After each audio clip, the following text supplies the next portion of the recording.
Salam Efrata Devotion. Apa kabar? Masih hidup? Puji Tuhan. Hidup mesti dikoreksi dengan firman.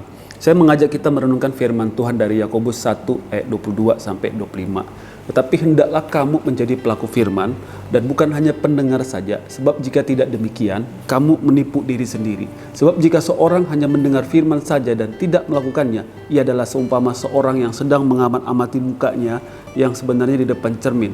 Baru saja ia memandang dirinya, ia sudah pergi atau ia segera lupa bagaimana rupanya. Tetapi barang siapa meneliti hukum yang sempurna, yaitu hukum yang memerdekakan orang, dan ia bertekun di dalamnya. Jadi bukan hanya mendengar untuk melupakannya, tetapi sungguh-sungguh melakukannya. Ia akan berbahagia oleh perbuatannya. Hidup kita ini rentan atau lemah, perlu dikoreksi dengan firman Tuhan.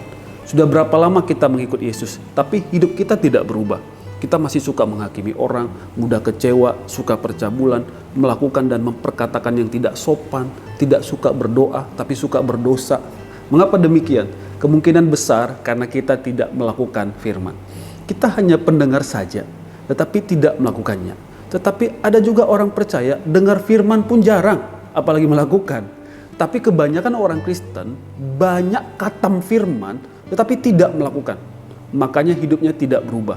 Anehnya, firman itu dia kuasai untuk menasihati, bahkan menghakimi orang. Firman bukan untuk dirinya. Kerinduan kita, semakin kita mengenal Tuhan dan firman-Nya, semakin hidup kita berubah. Mengasihi Tuhan dan mengasihi semua orang. Alkitab mengajarkan hari ini supaya kita menjadi pelaku firman. Seperti orang yang melihat dirinya di cermin. Hari ini apakah kita sudah bercermin? Kalau belum, berarti Anda belum mandi, ya kan? Suatu hari ketika bercermin berapa kali satu hari? Satu kali? Tidak mungkin. Tentu berkali-kali. Ketemu cermin pasti lihat diri. Baru mandi bercermin. Ke toilet terus naik motor bercermin di kaca spion, ya kan? Di mobil bercermin. Baru sampai ke tempat kerja pun bercermin. Di handphone pun bercermin pakai kamera. Jadi pasti berkali-kali. Kalau tidak, kita tidak tahu bagaimana kondisi diri kita, kan? Jangan-jangan rambut berantakan, jangan-jangan masih ada nasi di mulut, ya kan? Jangan-jangan ada cabai di gigi, ya kan? Jangan-jangan baju lagi terbalik. Supaya apa? Supaya kita bisa benerin apa yang salah ketika kita sudah bercermin. Supaya apa? Supaya kita bisa bangga dan sukacita ketika melihat diri kita baik-baik saja. Demikianlah kita mendengarkan firman. Kalau bercermin harus berkali-kali, maka dengar firman pun harus berkali-kali. Untuk apa? Untuk introspeksi, untuk benerin apa yang salah dalam hidup. Untuk bersyukur ketika melihat diri kita diberkati Tuhan. Jadi sewaktu bercermin, jangan langsung pergi dan terus lupa bagaimana kondisi diri. Saya kalau bercermin, saya lihat rambut dulu, oh kurang teratur, benerin gitu kan. Lihat wajah, waduh agak berminyak nih, gorengan kali, ya kan. Ya saya coba benerin gitu. Wajar dilihatin, sepertinya sudah mulai kusam. Nah, tanya istri pakai apa ya? Wajah ini sudah mulai kusam, banyak hitam-hitamnya gitu. Jadi saya coba perawatan tipis-tipis. Nah, begitu kalau bercermin, lihat di cermin, wah badan sudah mulai gemoy nih. Oke, saya coba olahraga nih. Nah, bercermin harus introspeksi. Demikian juga firman. Ketika dengar firman, apa yang harus diubah dari diri saya ketika firman memberitahukan tentang saya.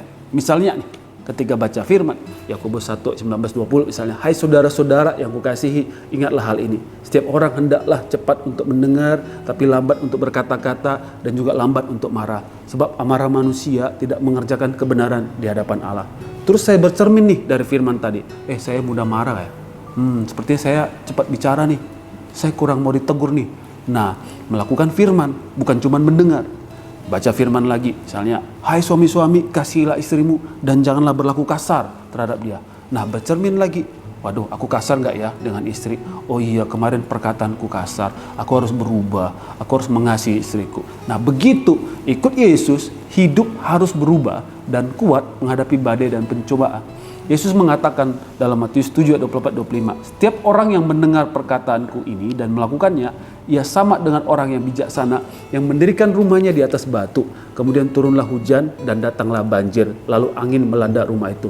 Tapi rumah itu tidak rubuh sebab didirikan di atas batu. Orang yang mendengarkan dan melakukan firman, mereka kuat di tengah-tengah persoalan dan godaan. Mereka tidak mudah rubuh, tidak mudah menyerah, tidak mudah dijatuhkan oleh dosa.